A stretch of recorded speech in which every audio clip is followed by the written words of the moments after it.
give out a lot, but he's just tiny and he's so cute.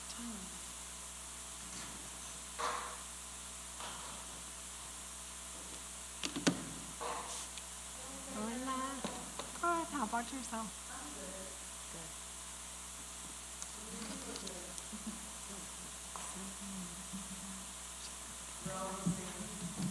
Okay, good. I know. Me despierta cuando se pierde.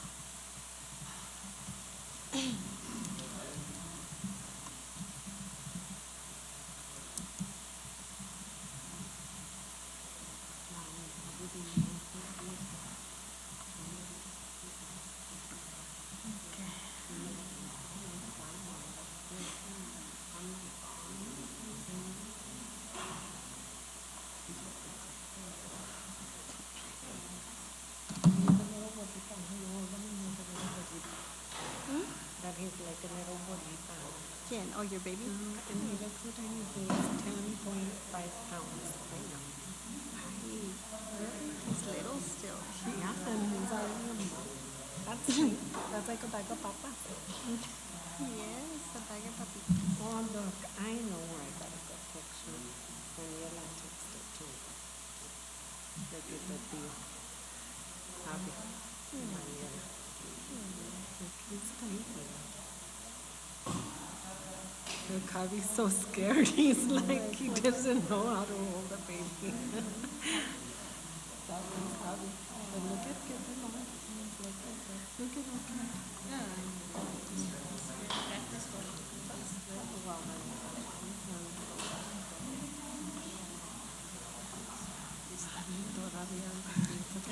Those are nice. Thank you. They're so comfy.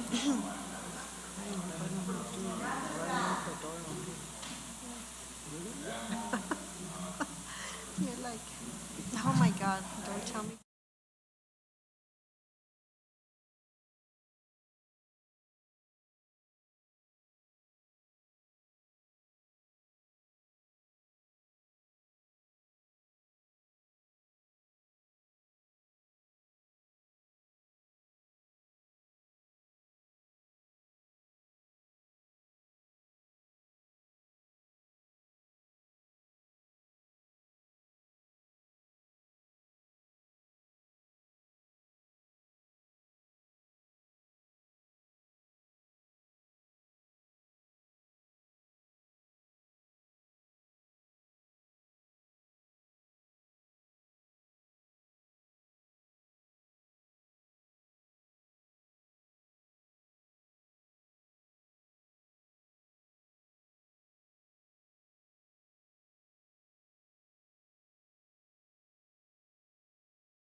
Just checking sound.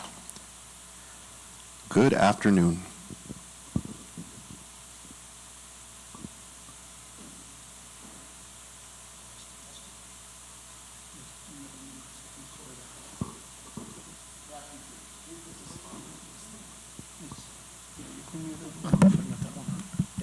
Test, test, test, test.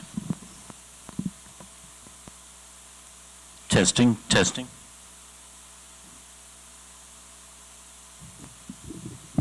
Testing. Thank you, Mr. Snowdy. Okay.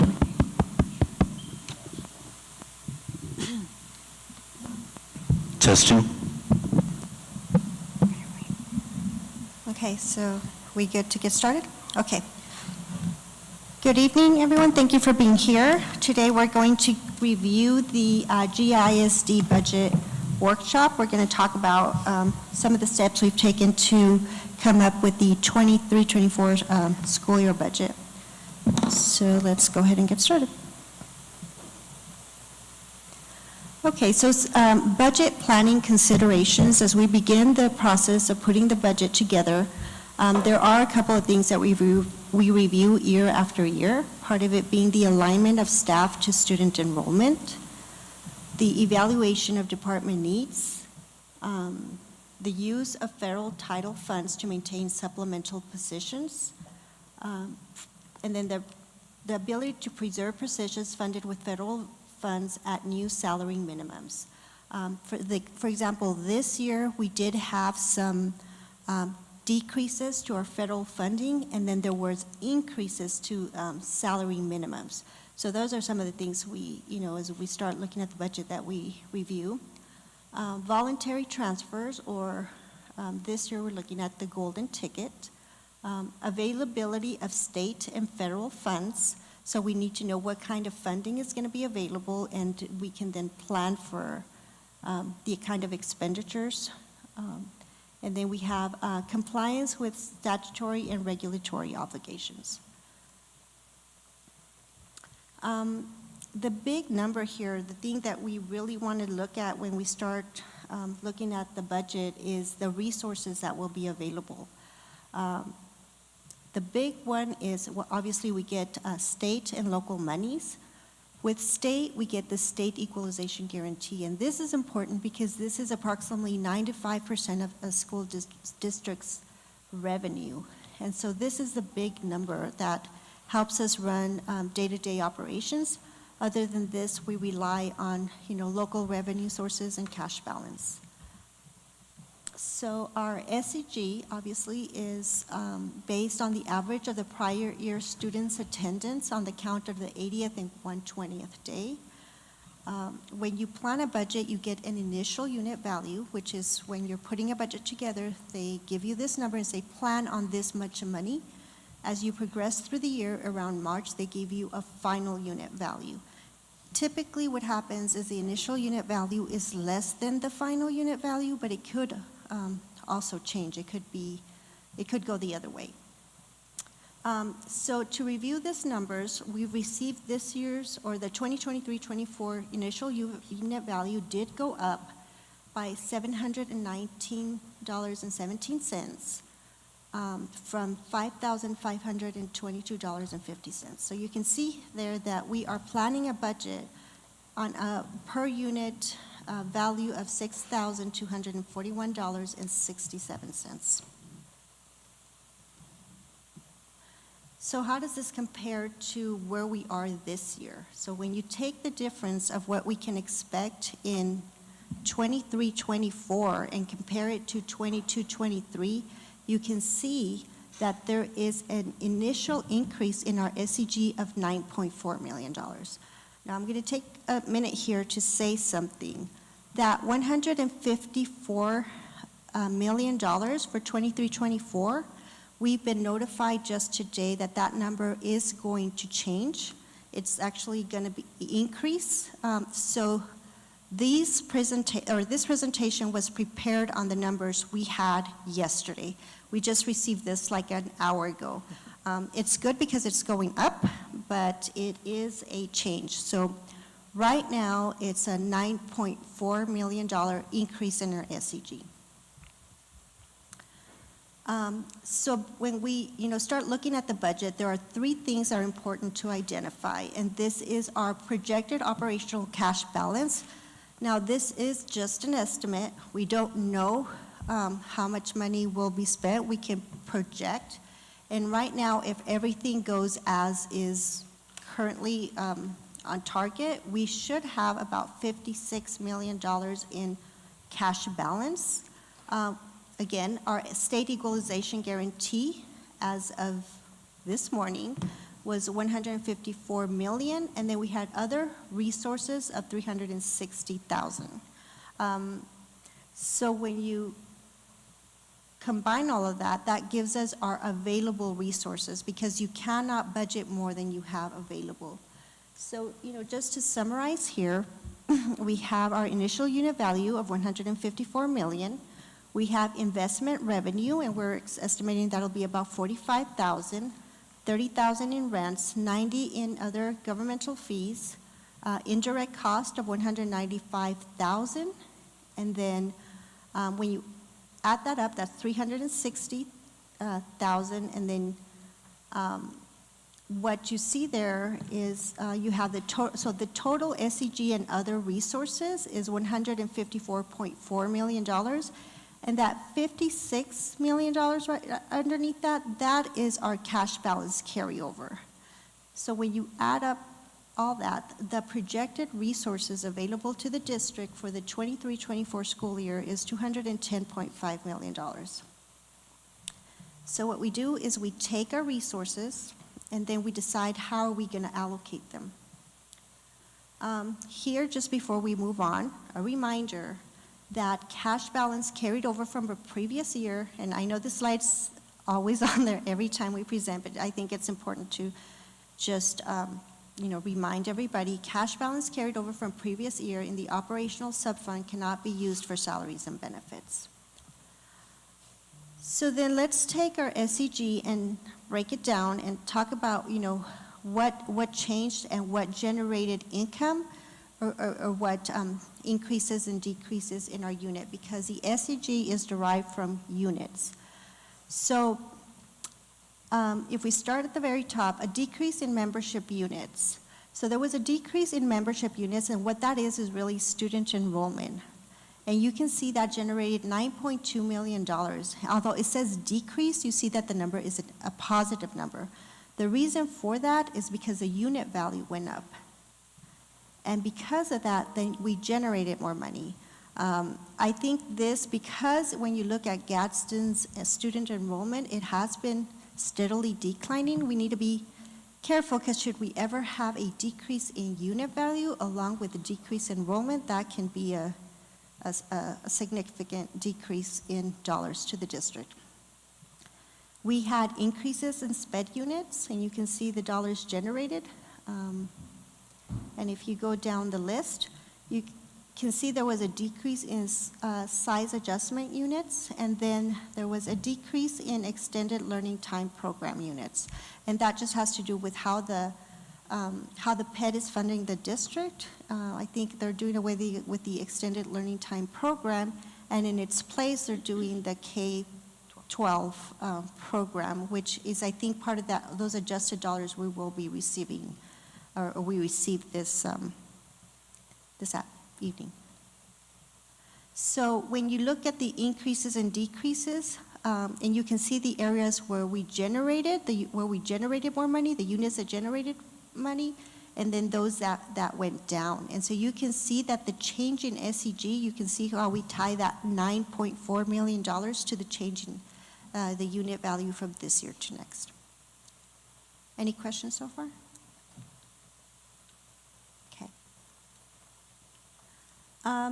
Part of what we also have to comply with is statutory and regulatory obligations. So there were a couple of bills that were passed. House Bill 127, which is a minimum annual salary for licensed educational assistants.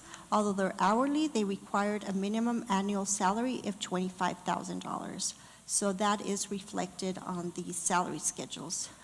Another area was a minimum of 1,140 instructional hours for students per year, with the exception of half-day kindergarten at 550 hours.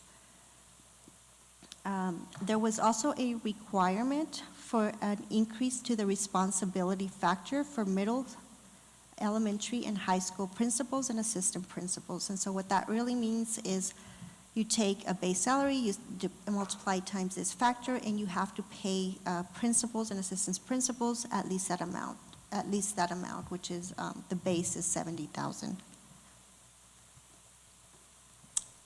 Then you had, within House Bill 2, you had a supplemental salary increase of 1% for all public school employees to offset inflation and health premium increased cost. And then there was a 5% salary increase to all public school personnel. So when you add the 5% and the 1%, all district employees received at least a 6% increase in their salary for the 23-24 school year.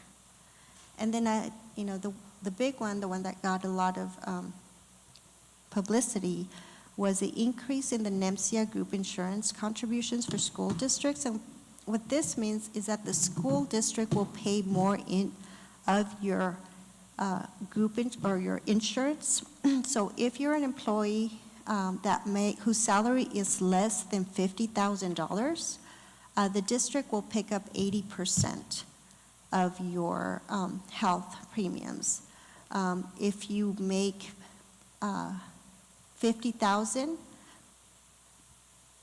or more than, if an employee whose annual salary is $50,000 or more, or less than $60,000, then the district will pick up 70%. And then any employee who is 60 or more, makes 60,000 or more, the district picked up 60%, which is what it is right now. So that last one really didn't make much of a difference, but for any employee who is less than 60,000, that's going to be a nice increase.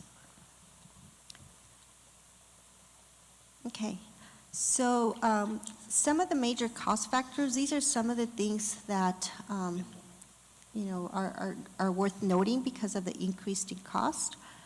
First of all, we had an increase in our property liability insurance of $114,473 for the operational fund.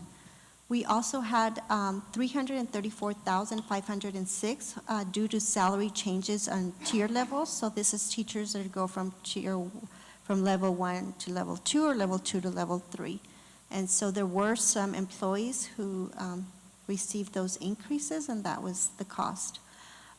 This year, again, we're having to subsidize the transportation fund with operational dollars. We received an allocation, and we have an estimated cost for next year for to and from transportation for students. And so we are anticipating that the district will have to come up with at least $1.8 million, but we did round that up to $2 million.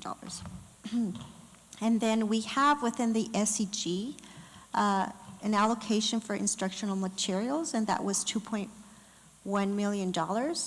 Also structured literacy, which is $311,751.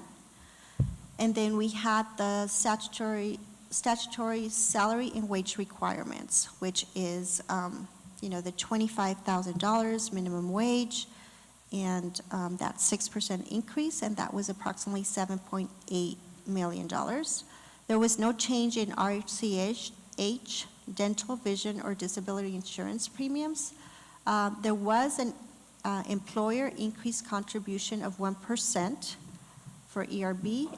Medical premiums increased 7.24% on the high and EPO medical plans and 1.8% on low medical plans. The estimated cost of that is $771,569. And then the estimated cost for NEMSIA group insurance contributions to the district is approximately $1.1 million. But this is only assuming that there are no changes, that no more people enroll, that no more people change plans. If the district is covering more of my medical, I might want to get a better plan. This number does not reflect that. This is just who was enrolled as of March, but this number will fluctuate. So if you add up all these numbers, the total cost estimate was an increase of $15.6 million. So when you take how much our SEG increased with the cost, we would have to use about $6.2 million of our cash balance to cover the difference. And then just other cost factors to consider related to market conditions, or we still have the inflation problem, supply chain issues that's caused some of the delays, cost of fuel, and then I think one that I've added this year is there is a declining student enrollment. And so here is a graph that shows the student enrollment and how that's declined gradually over the last 9 to 10 years.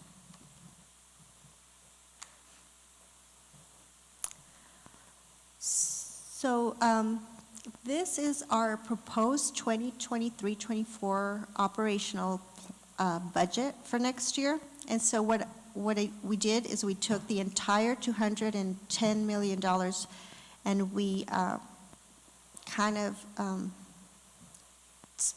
gave a percentage of how it's broken down.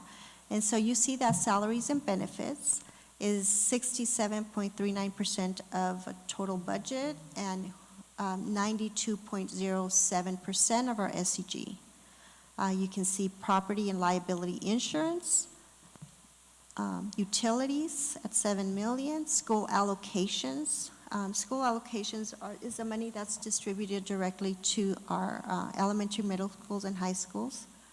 And then we have our emergency cash reserve at 30.8.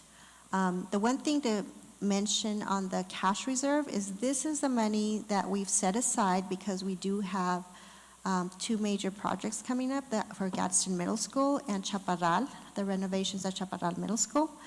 And so right now for Gadsden Middle School, it is estimated that out of cash balance we'll need between $16 and $24 million. And the reason for that has just been the increase in cost compared to the time we went out for the bond election back when that took place.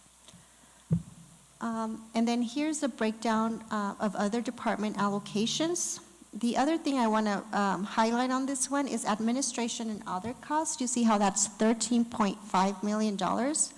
It was about $2.3 million last year. The difference, or the big change, or the big difference here is there is a $3 million budget for security. So there's $3 million set aside just for security related to student security. And then there's an additional $8 million due to a sewage project that will connect Gadsden Middle School, Gadsden High School to the Anthony sewage pipeline, something. And then you have your other department allocations. And so when you total it all up, you see that those $10 million have been allocated in the following way. Next, I believe that Ms. Hernandez will talk about the different allocations and what that money is being used for. Thank you, Ms. Martinez. Good afternoon, everybody. This is on the academic service considered for next school year. The strategic plan is aligned to this piece, that green link. When it's available online, you'll be able to see our strategic plan. So our first department, thank you, I need the PowerPoint back, please.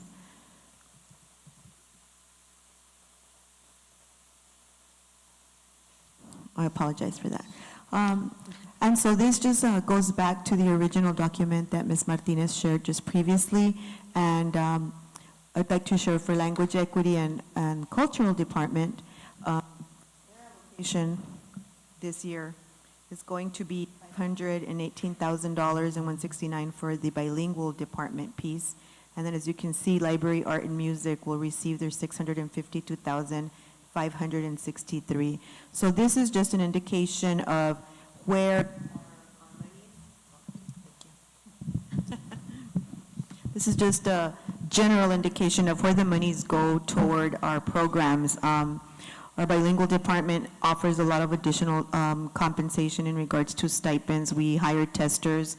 We also have a lot of professional development, and the rental of equipment and vehicles really satisfies the mileage a lot of our specialists use. They use their own vehicles, so they travel back and forth across the district. And if you're not familiar, our district is a 1,500-mile district. So we do want to be able to compensate a little for that piece in regards to supporting our campuses. Our library, arts, and music allotment is allotted for supplies and materials, and the allocations are given by campus and by student numbers. Earlier, Ms. Martinez addressed that the average of that 80th and 120th, Ms. Martinez, I believe you said, is what we use as a number for the campuses, so that we're able to see that piece. I don't know if at this time Ms. Tarazona, our Language Equity and Cultural Arts Director, has anything to add. Thank you. The next slide, please. Okay, our next slide is on our structured literacy piece. This is a state initiative that is mandatory for our district and for the state. Currently, we are working with all the elementaries in our district. We do have some model schools that are participating. Vado and Loma Linda have become some of our model campuses for the state. A lot of this money goes to, again, professional development tied to the Structured Literacy Initiative, and it's about readiness for our students, phonological awareness, phonemic awareness, all the strong pieces that develop literacy in our young children.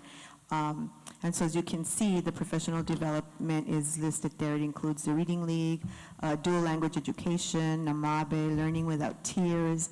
There's a lot of Saturday trainings that we do because our schedule and requirements by the state really do impact our calendar, our PD calendars. So we're doing letters, University of Florida Literacy Initiative, which is just a strong phonemic piece for the lower grades. We call one of our PDs on Saturdays, the Thrifty Saturdays. We attend the SWEETA conference and then the accelerated learning pieces that the PET offers. A lot of office products and supplies because we do offer a lot of professional development, so there's a lot of make and take type of activities, and our teachers really benefit from some of the resources provided through our specialists that when they are doing these trainings. Instructional materials, this piece is what we use for our textbooks. I do want to reiterate in all of these areas, this money is not enough to cover what we do. We call what we do braiding a lot of our budgets. So we support each other. Title I will support us with areas, Title III, Title IV, Title II, and these are all different types of funding sources that we can tap into. If the training is, for example, for new teachers, then I'm able to use the Title II allocation that Ms. Rosie Villalobos might support us with. Instructional materials, for example, covers all of the textbook adoption for the school year. It also covers replacements, and sometimes and every once in a while, we may need to add like an extra class, let's say financial literacy, and we'll need to purchase more books, or we have a very innovative teacher and administrator that may want to try out a new course like we do in some of our campuses, right, depending on what is the need on that campus. This also covers our dual credit materials and materials and supplies for our instructional materials piece. They do have to sometimes ship things out to other schools. They also, I didn't put it on here, but they also sometimes need to travel to the state for some kind of PD or some kind of conference that they attend.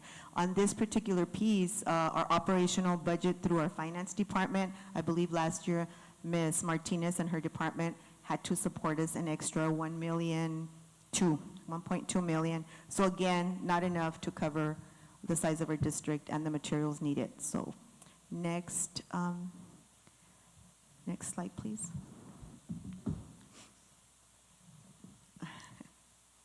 Oh, I'm sorry, I have the clicker here. Our career ed program, right now we are at $621. A lot of this is really attributed to Mr. Julian Encina and Ms. Jen Park. They work together on this. Mr. Encina, along with our director, Mr. Wilgameth, they work very hard to secure more funding for us because our kids really are working hard on these career pathways.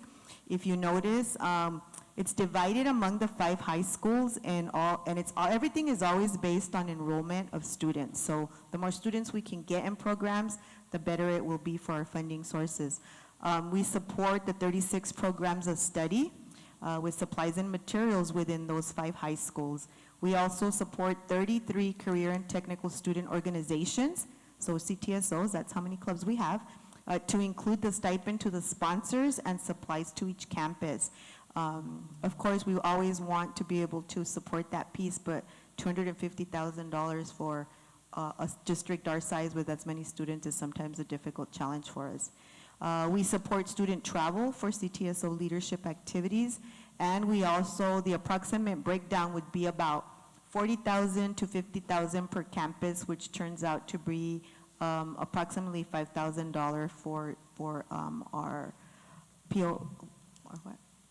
Or our, I apologize, I'm sorry, that's our sponsors. Okay? Next one.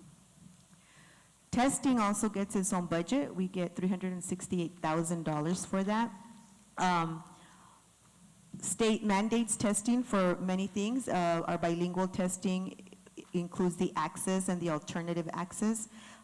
We also have state accountability measures that have to be incorporated into our daily instruction pieces and formative assessment data that we do, as well as other pieces like the College Board, the Spanish SBA, and then the New Mexico exam, the summative test now that is called the MASR. We also purchase software for this. We have a data warehouse to support the teachers through PLCs. We have, I believe it's Panorama, Insights. We have a lot of those pieces in our district. We also have professional development that goes along with this piece. And so that's one of the other budgets that we have. In special education has a large allocation for this academic services team, but it's also our most challenging funding source because we do have a high need in this area.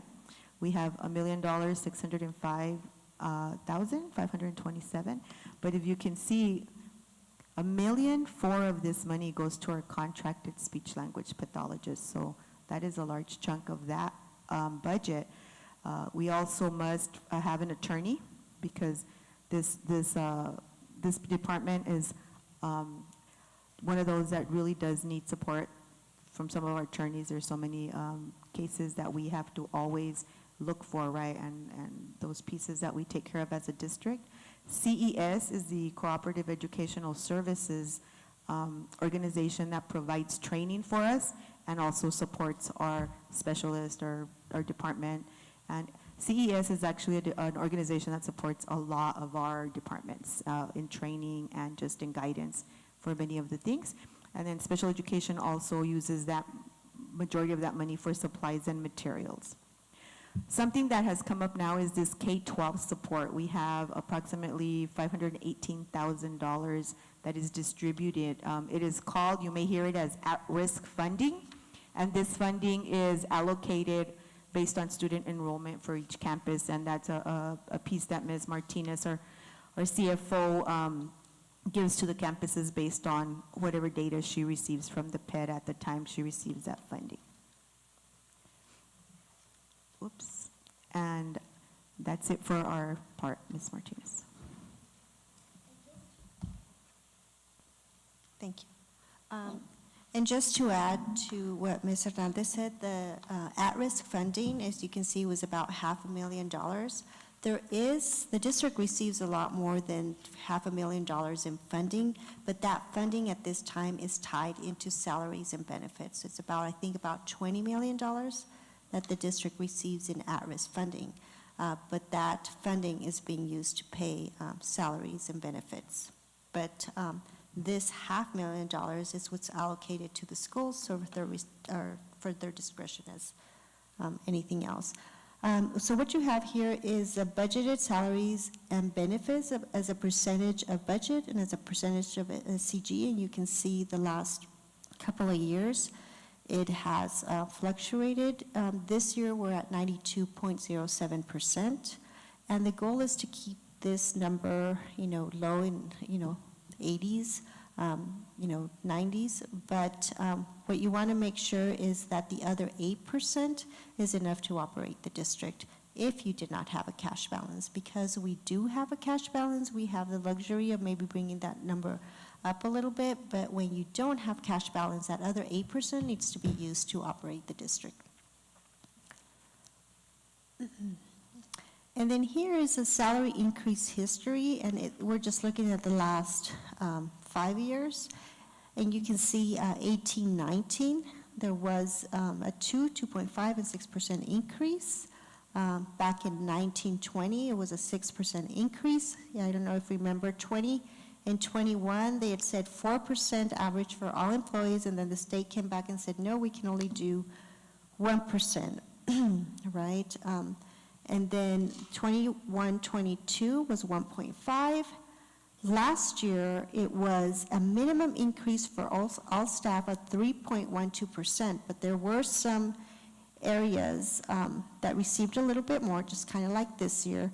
An average increase for hourly staff was 21%, 20% for teachers, and 17% for administrators. And then this year, it's going to be a minimum increase for all staff of 6%. And there are some areas that, like the previous year, that are receiving more than that 6% increase. And then what you have here is instructional versus administrative cost. And so the purpose of this chart is just to show you, when you look at the budget in its entirety, how it's broken out. The piece that you really want to pay attention to is so you have the function, and the function you have 1,000, 21, 22, 23 down, and you see that the 1,000 function is your direct instruction. So these are dollars that are going directly into, teacher-student direct instruction. So this is where you want to see those dollars, because this is money spent more directly on the students. Then you have student support, and you have instructional support. So when you take those three categories and you add all that up, you can see that it's 69.60% of the district's budget dollars is spent or is been budgeted for students. Then to the right of that, you see how you have your FTE. That is the number of personnel that is budgeted to direct instruction. So FTE is full-time employees. And you can see that 58% of district employees are employed in an area that deals with student instruction support for students. And then you have general administration, school administration, and central services. So school administration, you can see it's about $10.3 million, and I would even say that that probably is supportive of direct student instruction, but it does come down on this under this category. So you can see that 10.63% is for general administration, school administration, and then central services. And 9.06% of the FTE, and then you have other categories like operation of maintenance and plant, which is $25 million, and then 2.2 for transportation, and that's part of our money, not only to just transport students to and from, but it's just some of the extracurricular activities. And then if you look down, you have facilities acquisition, which is your 4,000 function, and on there you see that $8.1 million. That's that $8 million for the Anthony sewer connection. And so this chart does not include the emergency reserve, which is about $30 million. But if you brought in those $30 million and added it to the 179, that would be your $110 million budget for this 23-24 school year. And then just other revenues from other funds. What we know right now is this year, 22-23, our final allocation for transportation was $5.8 million. This coming school year, 23-24, our initial allocation is $6 million. And so you would think, okay, well, that should be enough to cover transportation, but there are other costs that need to be covered, like salaries, training, and others. So, when it's all said and done, I believe Ms. Cadena will be bringing up the transportation contract for review for the board. We anticipate we will be short about $1.8 million. And then you have your instructional materials, again, comparing this fiscal year to prior fiscal year, and you can see that that number was, or is at least another $400,000 more, so that's nice. And then for federal funds, we do have tentative allocations, and we're still waiting on some of those budgets or final numbers to come in. And so we should have more information here in the next week or two. And that's all we have, unless there's other questions, comments.